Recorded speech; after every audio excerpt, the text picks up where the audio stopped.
All right, we're live. Okay, welcome everybody. And first, I wanted to just say thanks to everyone who contributed and helped to our doohickeys last week. That I think it turned out really well.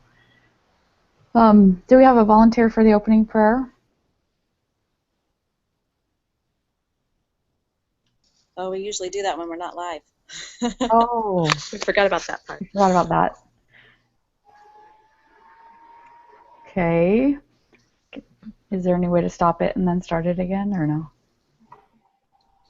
I can just say it real quick. Okay.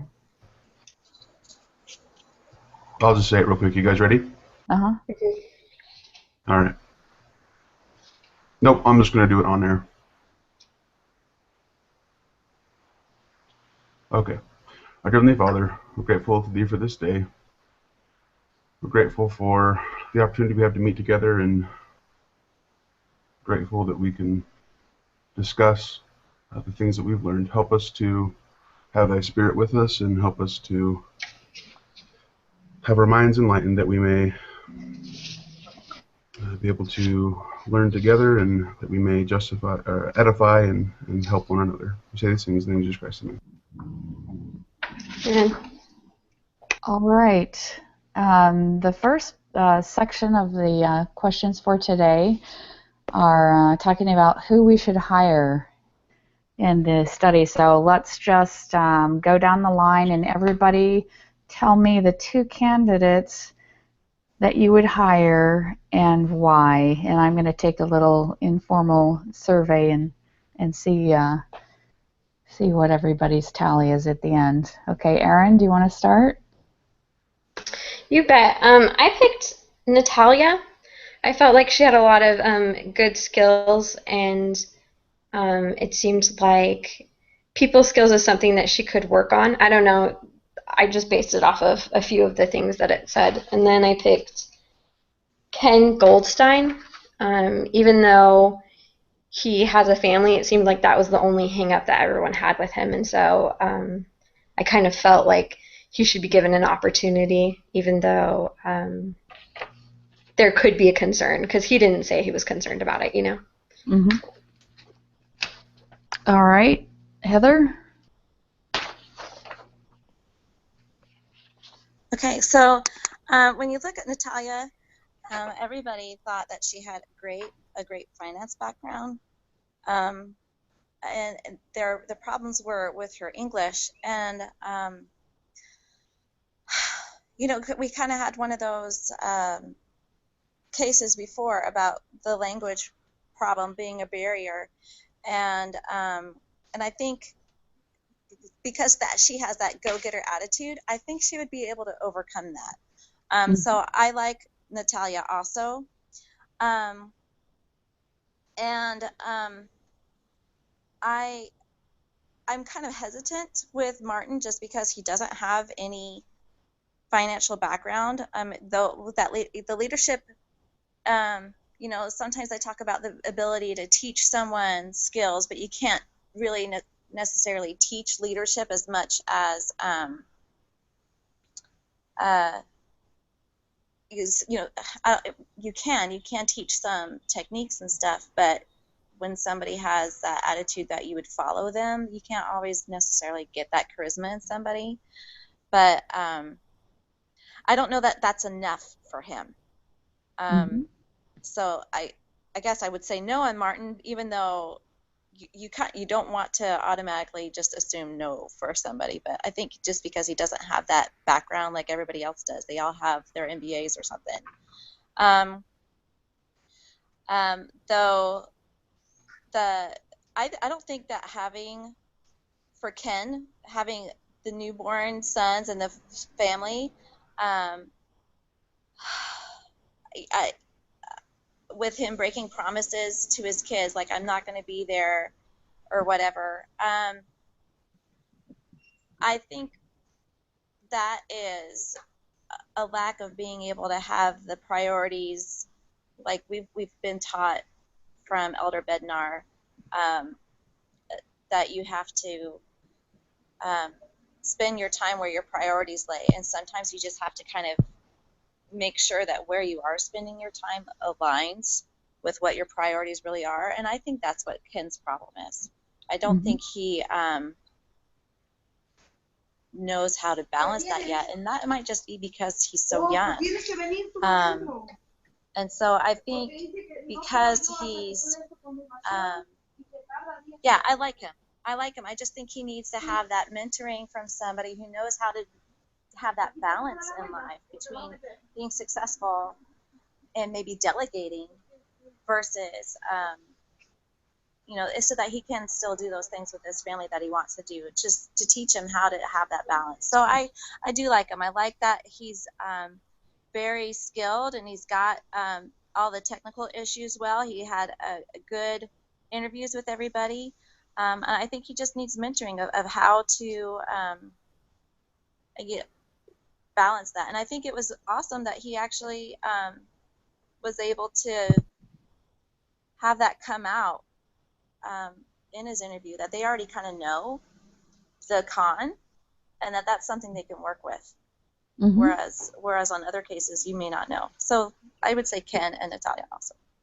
All right, perfect. All right, Jennifer, what are your 2 choices and why?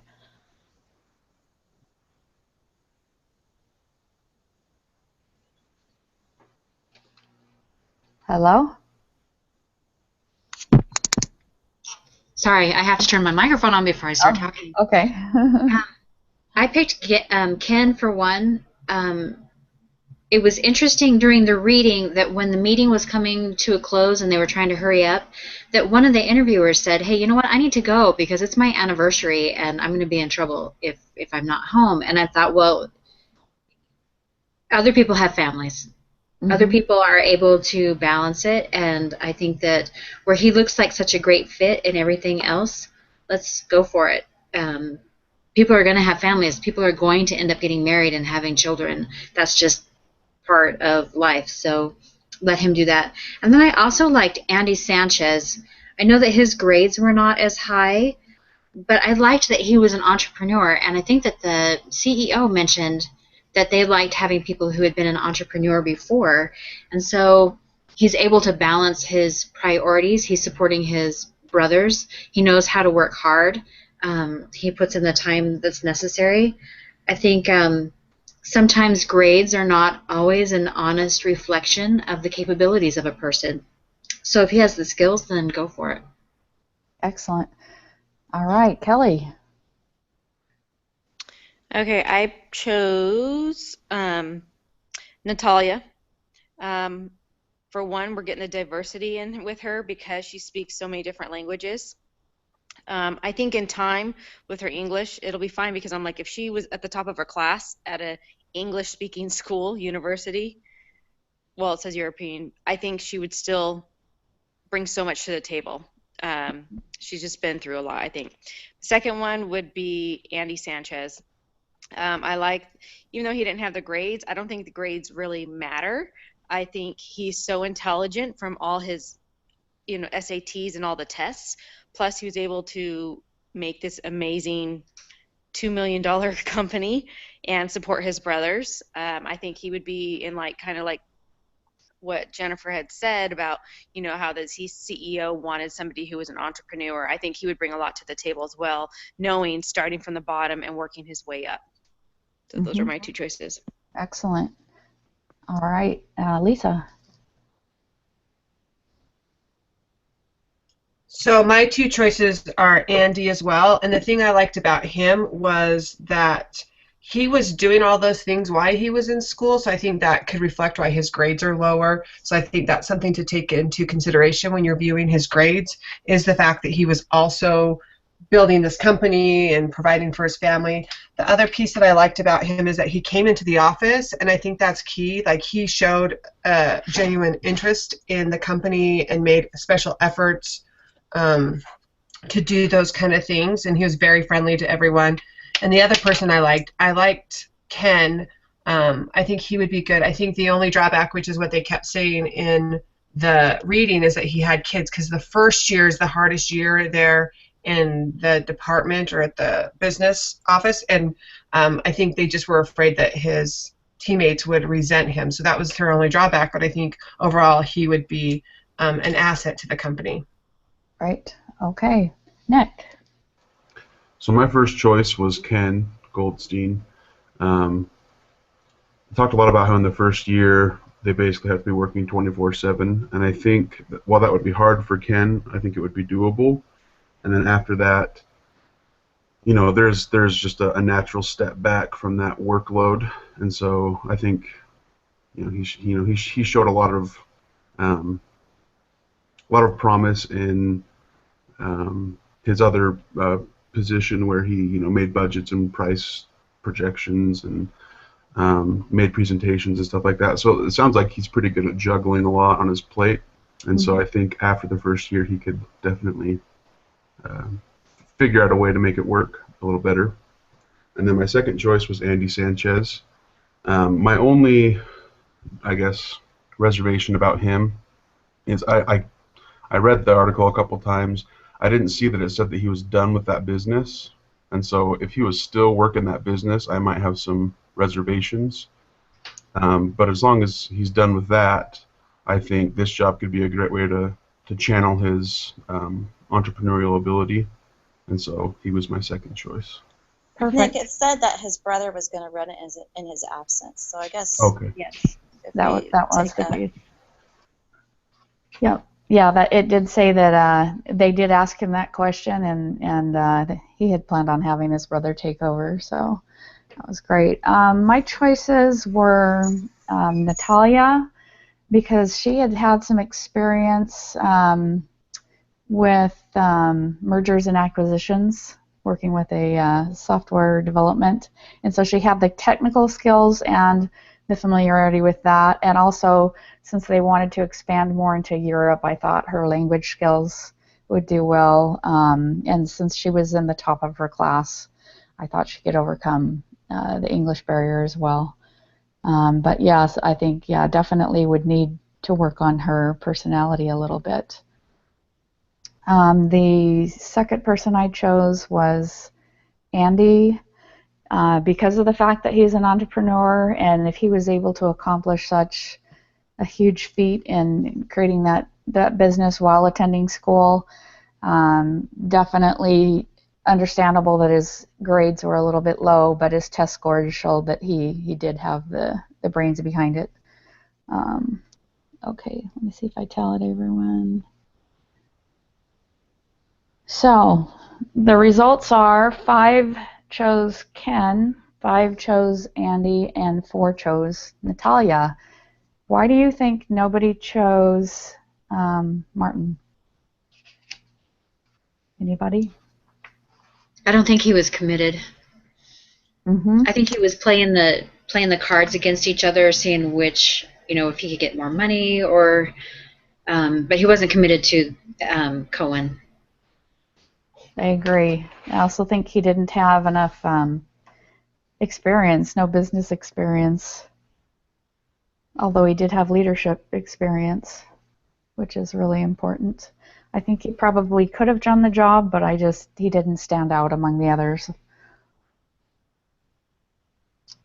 Okay, next question is, what other information would have been useful to help make the decision of who to choose? Like, did you feel we had enough information to go by, or? Well, I think, like in Ken's case, like what are the opportunities for flexibility? Like, can he work from home? How much can he do over the phone? How much can he be done? So that they can, like I said, teach him probably how to be able to balance those priorities between his family and whatever. Can he work at night, doing stuff once the kids are in bed so that he can be home, and things where there could be accommodations, is I guess what I'm saying. Is there a way that he could, like, you mentioned his ability to juggle, or somebody did, his ability to juggle many things. And so if he's given the tools to be able to juggle it better, that might be helpful, even though we pretty much chose him anyways. What's available out there to allow him to be able to be successful with both his family and his career. Mm-hmm. I guess I feel opposite. I don't think they should bend everything for him. Wall Street's fast-paced. They need someone who can be there at a drop of a dime. And I think having newborn and having kids is going to hold back his job, and he's not going to be able to perform to his best because he's going to be torn between his family and his job. And when he has to make prompt or tell his kids that, I mean, I can't believe he openly admitted that, oh yeah, I have to tell him I can't be there, making work a priority, that just, I mean, I know that can be good in some sense that you're making work a priority, but then at the same time, that makes me just second guess him too, because you have a family, like should be your priority. Right. Well, when we're, I, go ahead, Jennifer. Okay, when my husband graduated from college, he had an interview that included me. It was a telephone interview, basically because he would have to do some travel, and his prospective bosses wanted to know how I felt about that. And I appreciated that phone call, and they appreciated it too. He ended up getting the job, and I think if you have to put in a year in some kind of program like this, then you support your family, you support your husband in doing that, because it's a year. And I mean, obviously it doesn't say whether they're LDS or not. I think we understand that a wife and a husband are partners in the husband's career if the wife is staying home. So it doesn't say anything that she was going to be gone on Saturdays, whatever. I think they needed to find out what kind of support he really had at home to determine whether or not he was going to be able to make the sacrifice.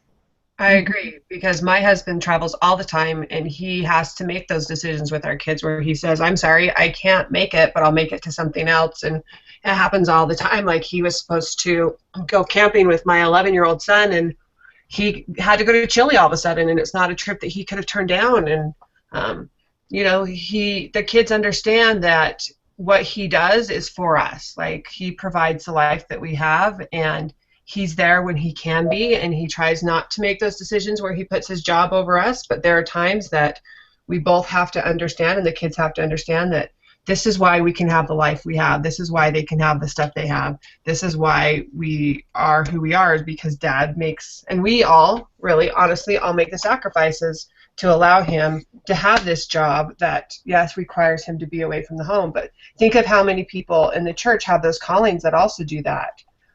They have to miss out on things. They can't be their kids' coaches. They can't do X, Y, or Z because they've made a commitment to a worthy cause. Yeah, there are times that they have to tell their calling no, but for the most part, a lot of times, unfortunately, the callings in the church come before the family sometimes. And can I just add that when I was talking about those flexibility options, it wasn't special accommodations for him in particular. It was just like, what is the culture of the work if those options are available? Right. When I was reading through this and as we were talking about it, the Pursuit of Happiness movie came to mind. And this was exactly what it was talking about. I don't know if you guys saw that one, where Will Smith was the guy trying to get into an investment banking firm, and he had a little boy, and he was trying to juggle everything, and he knew that if he could just succeed in the job and get through that first training period, that it would be okay, and he would be able to have a life and for his son. And so he did make a lot of sacrifices, to try and make it work. But he still took the time he needed with his son when he could. All right, we're going to move on here. The next part is talking about the interview process. And the first question is, why is there so much disagreement between the senior bankers in the Saturday meeting about which recruits to hire? I feel like a lot of that has to do with perspective. Like whether we admit it or not, we go into a situation with all of the events and all the things we've seen in our lives, and kind of, it gives us experience, which is good, but we all have different experiences, So I can look at a situation and say, oh, this is doable, and someone else can look at it and be like, that's impossible. I've seen 12 people try and they can't, Mm-hmm.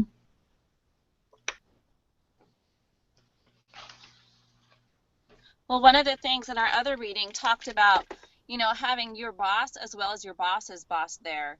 Mm-hmm. Because I think they have that further vision of where it can go from there.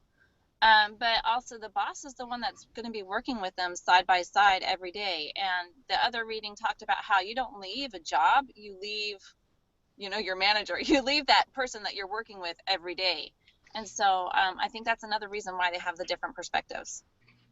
Right. And we all come from different backgrounds, and we perceive people differently. All right. Do you think some of the reason that they disagreed is because of the actual interview process and how it was set up? I think so. One of the problems that I saw with the interview process was, we've already kind of talked about it, but because there were so many positions available and they could have fit in so many different, departments, they didn't specify the job very well. So, they didn't really explain, and maybe that just didn't come across in the article, like what exactly was expected of all associates.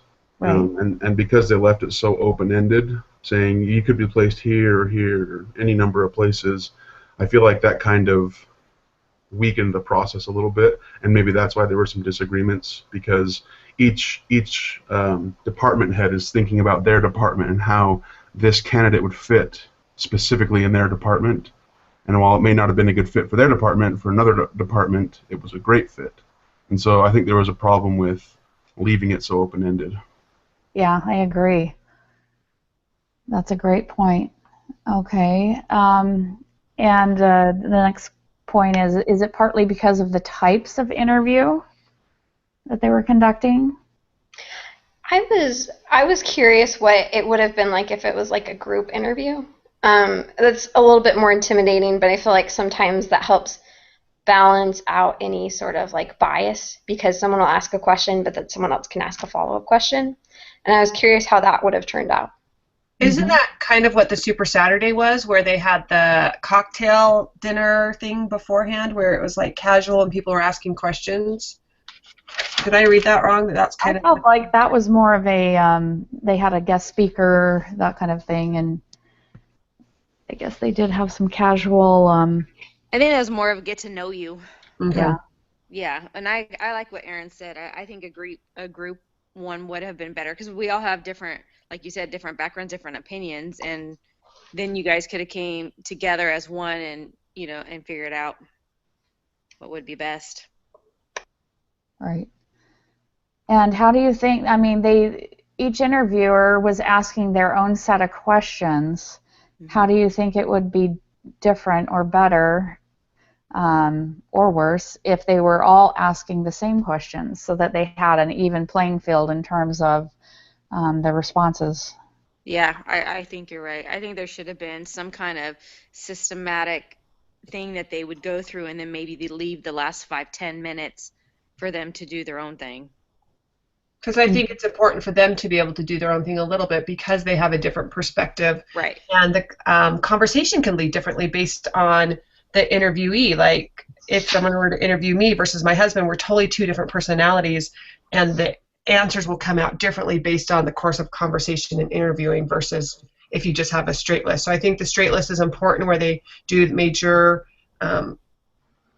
decisions on, but then to have that 5 minutes, like Kelly said, to give people the opportunity to be like, okay, now, this is something I'm wondering based on our conversation or your answers. What would you, because it even talked about how important that is for, like, in this situation, what would you do, or give me an example, and those kind of things are important in the interviewing process.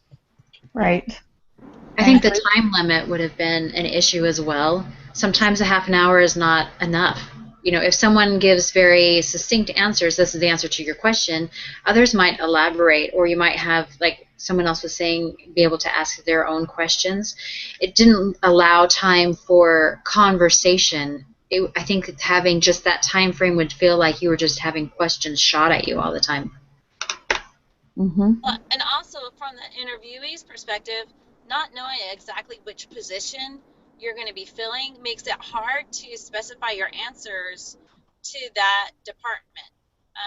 Like, again, one answer might be the right one for one department, but not really where they're trying to get from another department. And so I think it's hard on an interviewee's basis to kind of be able to tailor their answers to exactly what it is, they feel like they're looking for. Right. I agree that not having the specific job that they're applying for or department really does affect their interview. One other thing I was thinking about as an interviewee, I think I might get kind of frustrated if I went through 5 interviews and they asked me the exact same questions. I'd come out of those interviews going, do I want to work for this place? They're gonna ask me to do the same thing 5 different times. Why couldn't they have coordinated and, made sure there wasn't so much overlap in their questions? Good point. All right. Let's see. Next question.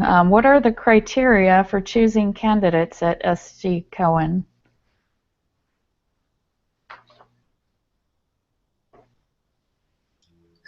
Well, one of them was they did use insiders, right? That was one of the criteria, is they did 8 hires from the summer program.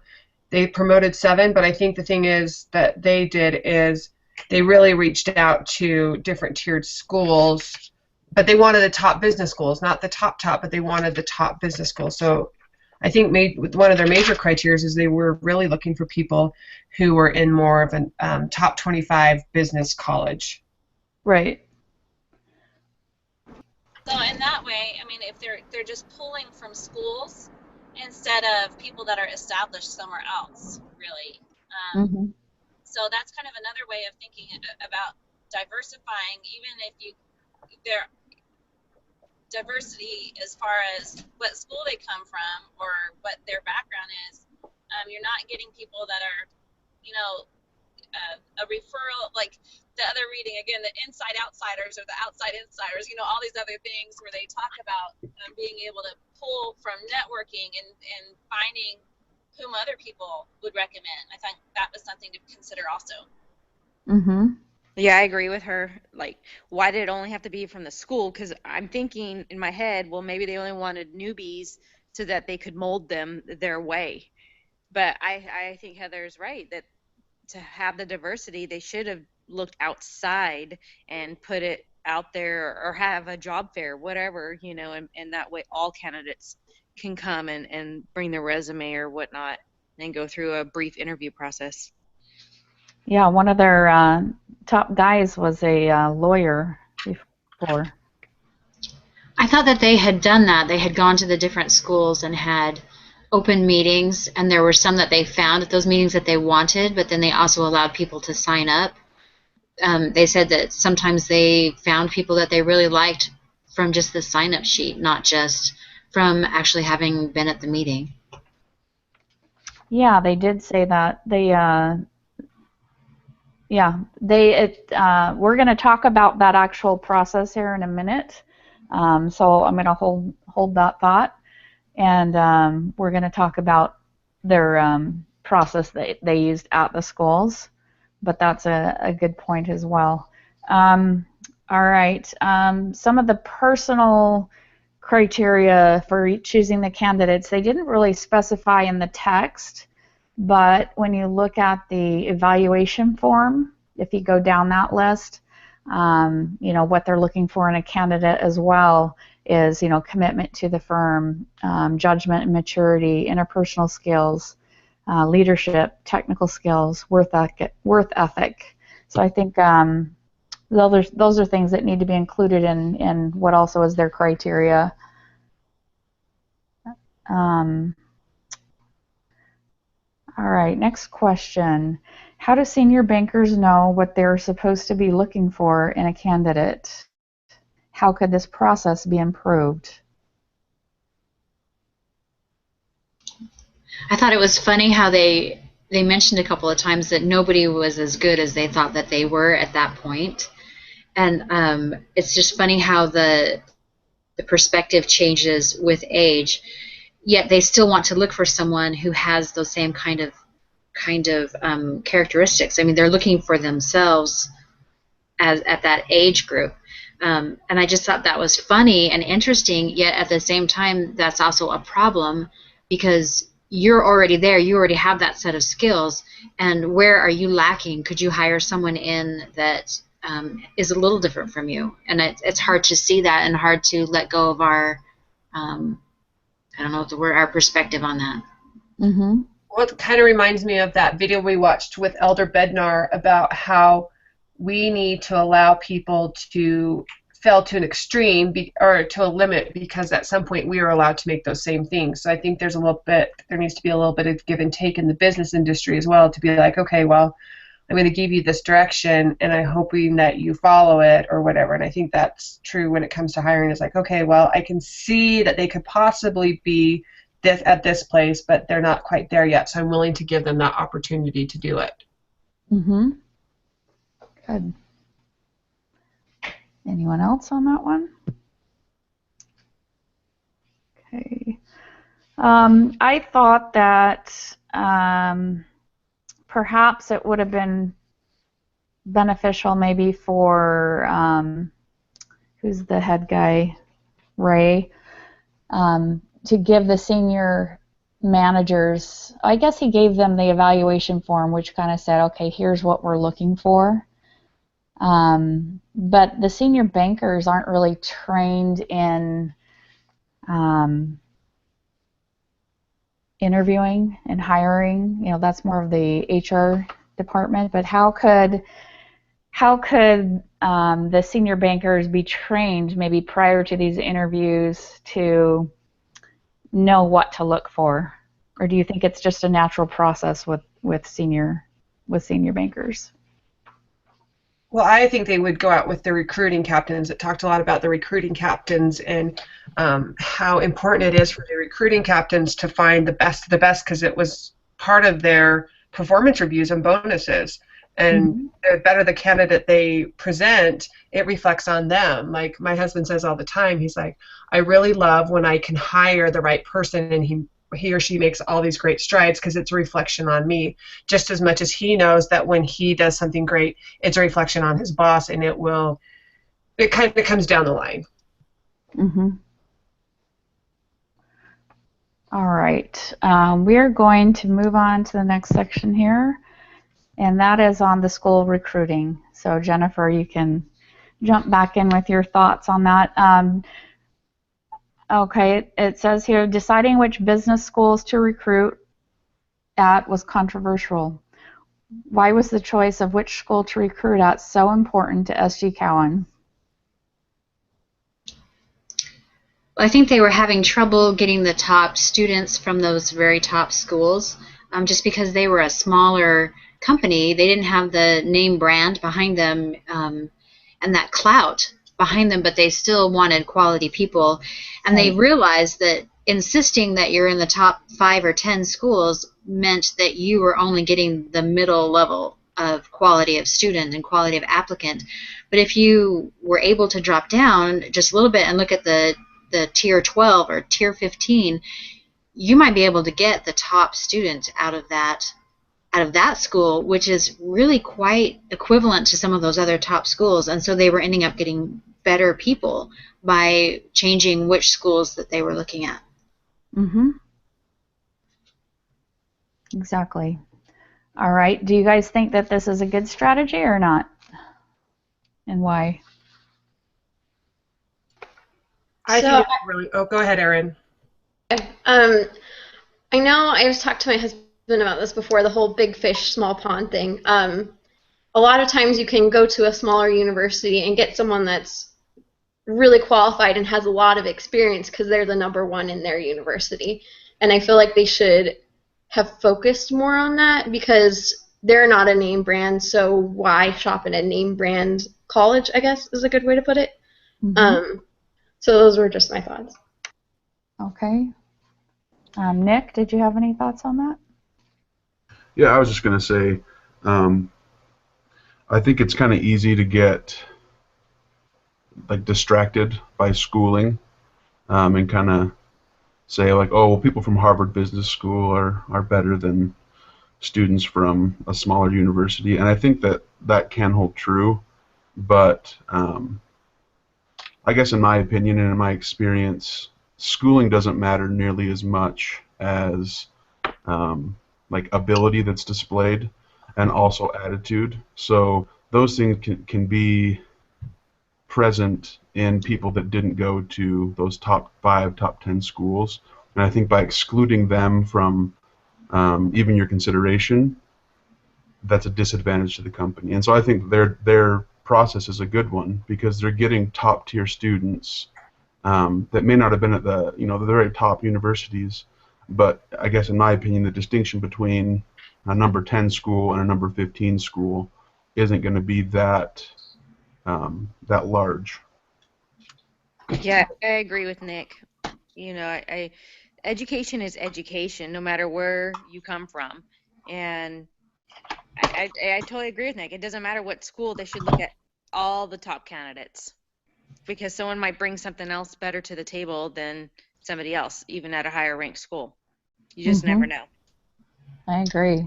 I think it adds diversity too. If you look at those top schools like Harvard, they have a lot of students who come in who are considered legacy, meaning their grandfather and their great-grandfather and their dad and their brother and their whatever, their pet dog went to Harvard. And so they're able to get in. Now that doesn't mean that they haven't worked hard to be top at Harvard. But you look at someone else that comes from a different kind of background, has a different perspective, that doesn't have the legacy of going to Harvard, and so they've had to work hard to get into a quite good school.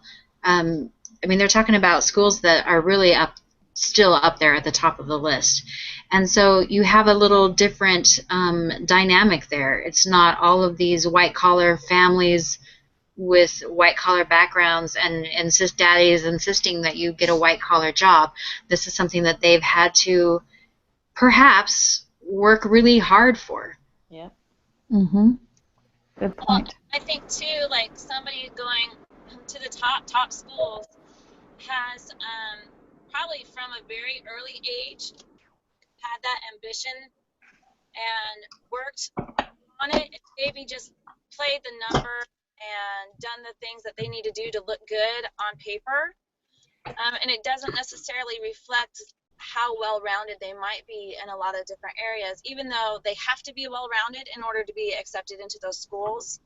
I think they've played those numbers. They've and maybe been focused as an individual, but maybe might not be the team player, or might not be the person who can collaborate and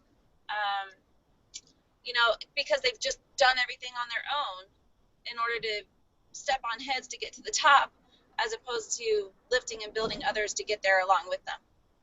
Right. Okay, and the next question is, would it make sense for the company to recruit from other graduate programs like law or technology? And that was what we were talking about just a second ago. Yep. Yes. Yeah.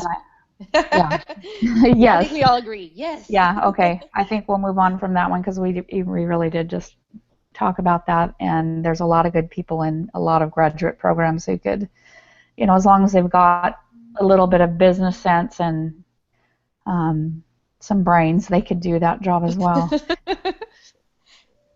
All right.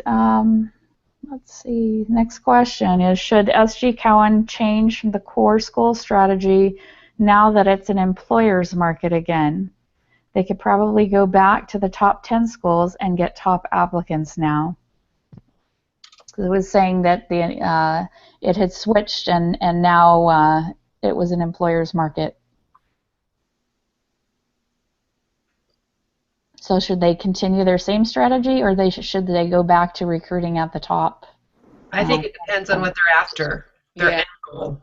I think that's the biggest piece, is if their end goal is to have the best of the best, and if the best of the best truly go to those top 10 schools, then yes. But if they feel like they've gotten a good diversity of employees by going to the other schools, then why not keep it open to all the other schools and not just limit themselves to the top tier? Right. So I guess you're Yeah, kind I of saying agree. run the numbers and the stats to see how well they've actually turned out. Yeah. Also, I was thinking, oh, please don't lose my thought. When you get that name recognition, they should be having people come to them. Right. One thought I had on why would they just focus on the top 10 schools, and part of that is I think that the people that are going to the top 10 schools, when they get out in the work field, they've got a lot of good contacts typically. They come from very affluent, wealthy families who are, like you say, they're generations of business people. I don't know, could that be a reason? Yeah, and just kind of to build off of that, I think it would be foolish for them not to at least throw a line out in the water at those bigger schools. Um, they maybe don't need to recruit as hard at Harvard as they do at some of the smaller schools that they've been doing, but at least have options open to the students there. Mm-hmm. But like they said, this is more of an employer's market, and so they may be able to cherry pick a few from the top schools, but I definitely don't think they should shift their focus to top schools. I think they should continue the way they're doing, and maybe just add a smaller effort at the bigger schools. Because their culture is to stay a small boutique firm. They don't want to be big, so they're not really after as much the big names. I mean, from the big schools. I mean, they still want to do that, just like Nick said, but they want to still do what's true to their culture, I guess, is what I'm trying to say. Mm-hmm. That's a really good point. Okay.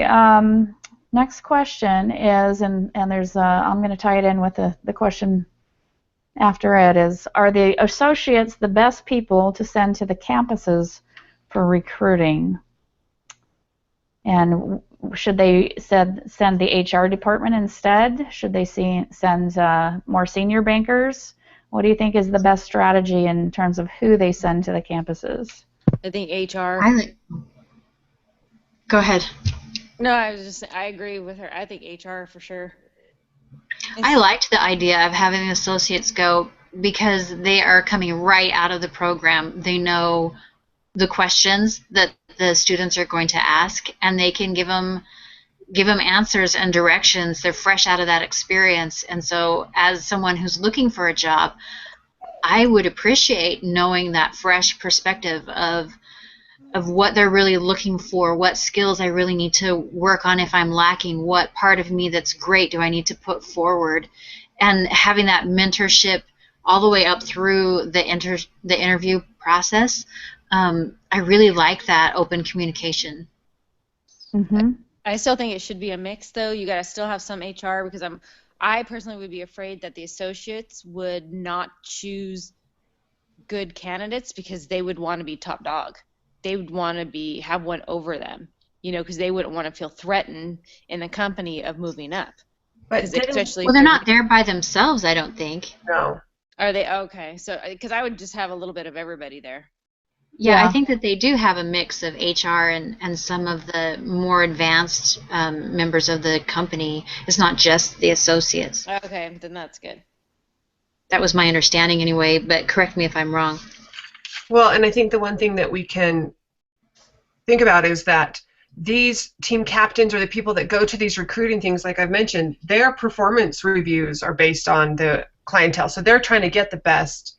To go out. Yeah, they're there, and by them picking who they're picking, it's a reflection on them. So yeah, it's a competitive world, and they don't want this guy to replace them. But on the other hand, it reflects them. If they bring a poor candidate, then the company's like, well, why did you choose him? Like that doesn't make sense. So it's just kind of like almost this catch-22 is where they don't want to find someone who can outperform them, but they need to make sure it's a good fit for the company because it's a reflection on them. Right. I think also in those early stages, that's almost kind of where the interviewee is kind of interviewing the firm too, to kind of see who they are. And yeah, I think they would definitely want to be able to ask that associate about their experience, like how has it been for you working there? And so they would be able to give them that perspective. And yeah, because if you just have somebody say, here, sign up, that can't tell you anything more, that's certainly not very good either. That's not a good reflection on the company.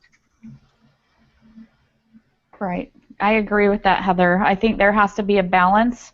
I definitely would want to be talking to people who are actually doing the job, so you can learn, more about what the job is like and ask them the questions that you want. But at the same time, there has to be some organization to the process, and there has to be some qualifications on,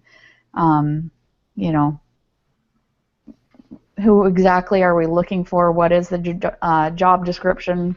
We're not just trying to hire people that are like us.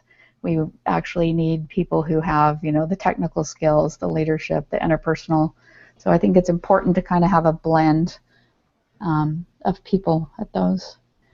All right, we're going to go ahead and move on so we can wrap up. Our final section here is in regards to Super Saturday.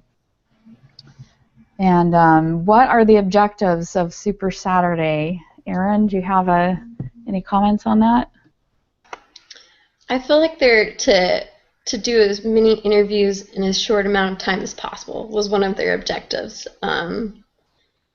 and getting to know the candidates and stuff. But I felt like it was kind of a fast-paced thing.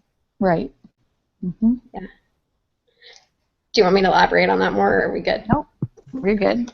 Well, and my husband's been interviewed in one of those things because you can't always get all of the top execs to carve out of their schedule the same time.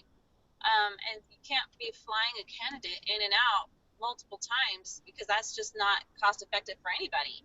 Right. And so a part of that is just being able to say this is the day, and keeping their schedules open is part of what's needed in that kind of situation. Mm-hmm. Okay. And so they were trying to fill, I think it said 10 spots. They needed 15 spots.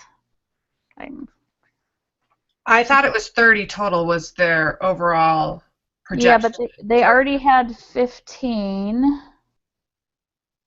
So they had 8 hires from the summer program, 7 from the third-year analysts that were promoted, and then I think they said they were down to those 4, but they only had 2 more that they were going to fill, in this scenario. But I think they brought. It said they should make 20 offers. Their target was 15 acceptances. So Super Saturday was about filling the remainder of the spots that they had, and to do it in the quickest, most efficient method possible.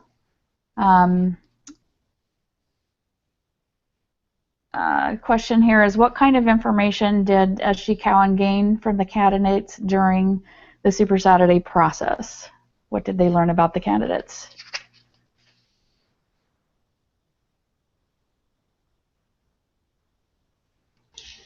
Can you repeat the question, Sharon? I'm sorry, I was distracted. Okay. What kind of information did SG Cowan gain from the candidates during this process, speaking of Super Saturday?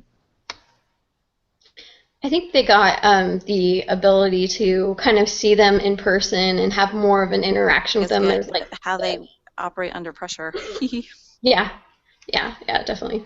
Mm-hmm. So it was a more formal job interview situation as opposed to the campus recruiting, a little less formal interviews.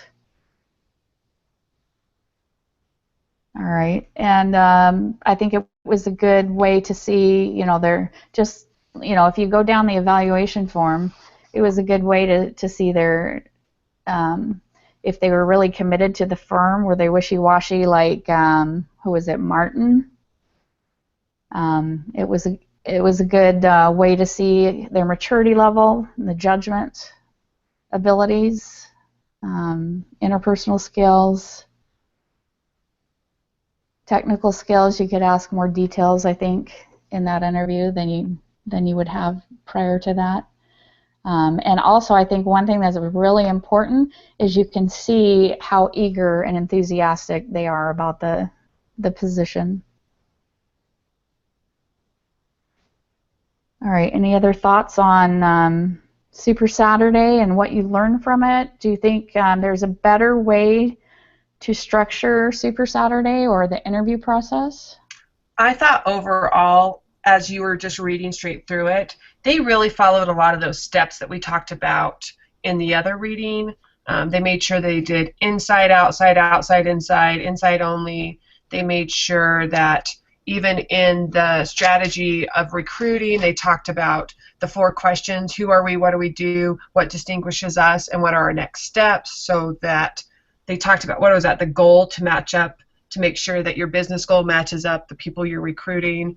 They talked about in the recruiting process, there was informal talking and a lot of questions and answers, so that the candidates could ask those kind of things. So I think overall, I think the company as a whole did a really great job in the hiring process, and it doesn't talk about the last one, about the importance of integrating the newcomer, because we don't get that far in the reading. But I think overall the company hit a lot of those key points. So if you remember in the first reading, we had that scale of the steps and the chart. I think a lot of them were either middle or high, where they were doing it so-so or okay and great, I think is where I would rate the company as a whole.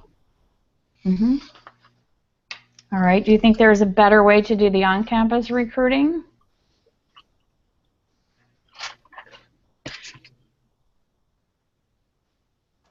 I think the on-campus recruiting was good. I think the Super Saturday was good. I think I might add another step after Super Saturday, is where they went from, they invited so many candidates out and then narrowed it down to 4. I think maybe another set of interviews with just those last 4 might have been helpful. I kind of thought that maybe the Super Saturday might need to take place a little earlier in the process, because they went from such a large pool to a smaller pool. And the questions change when you reduce the size of your pool that much. A lot of questions about what makes you a better candidate than the other 3 that we're, interviewing. I think there's a lot that can be gained from those types of questions. Right. I kind of agree that once they were down to the final 4, it was kind of like they were already tired from interviewing, and they were just, going through their notes and trying to pick somebody. Where, when you get down to, okay, out of these 4, who do we pick? Well, let's maybe bring them back in for 5 minutes each and see what more we can learn, and ask some really specific questions. I forgot the name of the questioning method. Is it behavioral? Yeah, something like that. Yeah, I agree with you. I think that would have been awesome. They should have done that. And real life situations, like, how did you handle this on your previous jobs? Or, I think that would have been much more helpful in terms of how to pick between those final 4. Yeah. Well, and something else to think about is why even go after those final 4 if they're not an automatic yes, like some of those other ones were? Why not then just sweeten the compensation package or whatnot to make sure that those other people you do submit an offer to say yes, That's a instead good of point. having ones declined. That's a good point. Yeah. All right.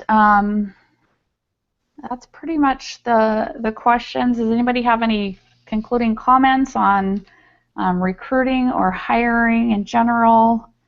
Well, part of the final wrap up is to ask, what do you think the difference is between recruiting and hiring? To me, recruiting is getting yourself out there. I mean, part of it is just letting them know you're there and that you're looking is a big part of it. It's almost like they're trying to sell themselves, like they're trying to make themselves look desirable to the candidates. So that's a huge difference, because when you're hiring, you're trying to now have the recruit sell them to you. So I think there's a difference in who the salesperson is when it comes to recruiting versus hiring. Right. Exactly. I think it's a lot of recruiting is hiring someone to work with, and hiring is giving someone a job to do. Yeah. And there's a definite line between the two. think recruiting is gathering your pool, and hiring is once you have your pool, selecting the right people for the job. All right, and anybody want to share their thoughts on what you learned about recruiting from this case? I think you ladies are really smart, and listening to your suggestions of what they could have done when they were down to that point of 4, having them come back in, that was a really great idea. There's no line that says you can only interview a person so many times. There's no line that says you can only ask so many questions until you lose them because they lose interest. But that was really, I'm sorry, that's my phone. Hold on. Okay, I can't turn off the ringer without hanging it up. Now I've lost my train of thought. Oh, that taking that opportunity, they've already paid to have them there. I think you guys were really smart to come up with that idea. Okay, anyone else want to talk about what you learned about recruiting? I feel like recruiting is very proactive and hiring's kind of more of a reactive thing. And so for me, like, it made me realize that while I kind of never put emphasis on recruiting ever before, it actually has a really important place in the hiring process and getting people who you actually want to work instead of just getting whoever's Googling jobs on the internet. Yeah, I know more times than not it's been somebody has asked my husband, do you know anybody who's looking? You know, where it's been that in industry recommendation, or yeah, I've worked with somebody who I think would be a great fit for this, you know, and here's their contact information. I think that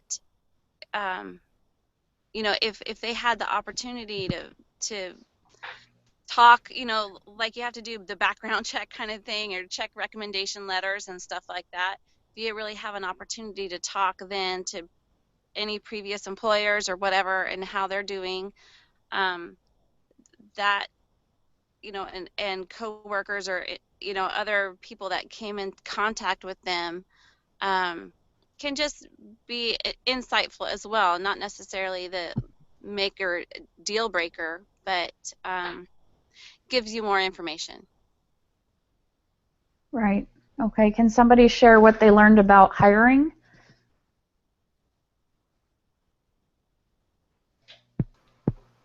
Yeah, something I learned was you need to have your objectives in mind, and I thought it was important in the hiring process that you think of like a clear description of what you want in a candidate, and then, you know, have that in mind as you're interviewing. I think that directs your questions a little bit more, and I think that it ultimately makes you a better interviewer if you have those things as a starting point in your mind, and then try to see how each candidate fits into that definition of what you're looking for. Great. All right. Anyone else have any feedback before we do our final wrap up here?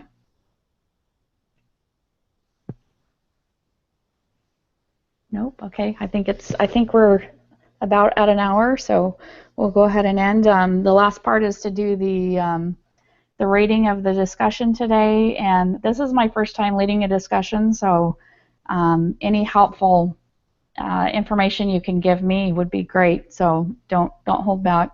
This is what I'm saying, and don't be afraid to give me advice, because I have not done this before. So let's just start and go down the row and rate from 0 to 10 how you think the discussion went, and then just give me ideas for if there was something you liked about how I led it, or what I can do better next time. We'll start with Erin.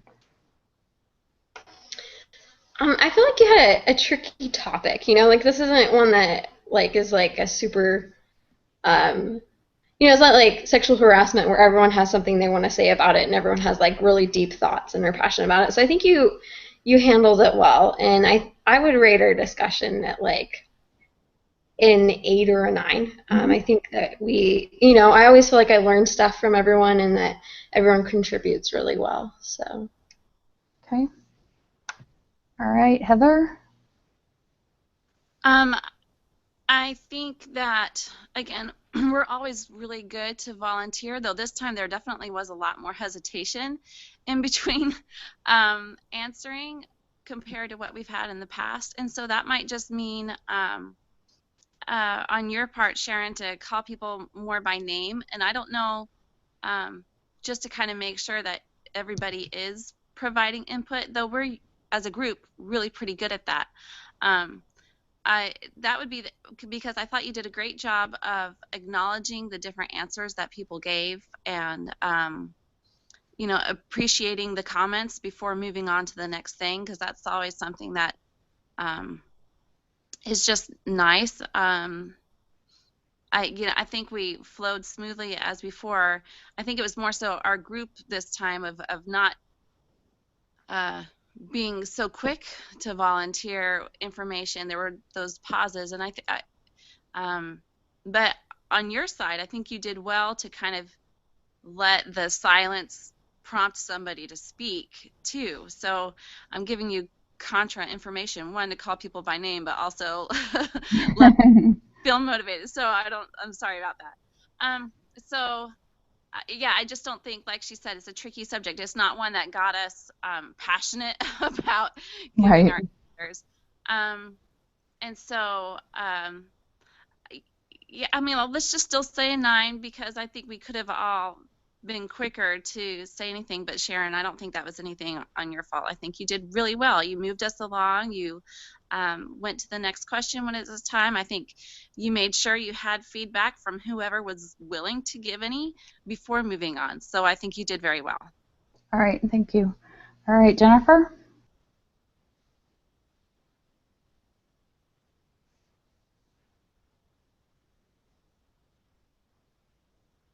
Jennifer, are you on mute? Oh, I did it again. Okay. I think that our quietness was part of our lack of experience in this situation, and so I don't think that reflected on you or us either. More that we needed time to contemplate, more time to listen to other people's ideas and let that soak in and compare it to what we were thinking. So I don't think that that was necessarily a bad thing. Like Heather said, I really like that you said, oh, that's a good point, and acknowledged that someone had something to say and just didn't leave it blank open so that they were questioning whether what they said made sense or not. And I really like our discussions, and just because we have a lack of experience doesn't mean that we didn't have a good discussion. It was slower paced, but that's okay, and so I'm going to give it a 9 or 10. Mostly because I think we had some different perspectives, but we're able to have those, I'm going to say, disagreements, but not be disagreeable with each other, but we can share each other's point of view, and I appreciate that in this group. Yes, I do too. All right, Kelly. I have to agree. I don't think it was on your part. I would have never guessed this was your very first time. You did awesome. I think this was just a difficult subject, but I think we did our part. I feel that it was a 9 or 10 as well, like Jennifer said, and I think we were just pondering about it a little bit more. I think it was fine. It's just like how last week it was just everybody was more passionate about the sexual harassment, like whoever said that. I don't know if it was Heather, but yeah, it was, no fault of yours. I thought everybody did great, and I think we all, I think we all put our our foot forward. I think we're a good group. I really enjoy our group a lot. I'm glad that no one lacks anything and that we're all willing to put forth an effort. Awesome, thank you. All right, Lisa. I really agree with what's been said. It wasn't as of a passionate conversation. We didn't have a lot to draw on, but I think we overall did a really great job with the discussion. I think you did a great job leading the discussion. I don't think you need to change anything. Like Jennifer said, some of those pauses, I think it was Jennifer, sorry if my brain's gone, allowed us to think and contemplate, and it wasn't a negative thing. I think, yeah, I think we did a great job, and moving forward we'll continue. And I am also grateful for this group. I think we all bring those different perspectives that's necessary for a class like this to help us each learn more as we communicate with each other and really apply it to this degree. Awesome. Okay, thank you. Nick?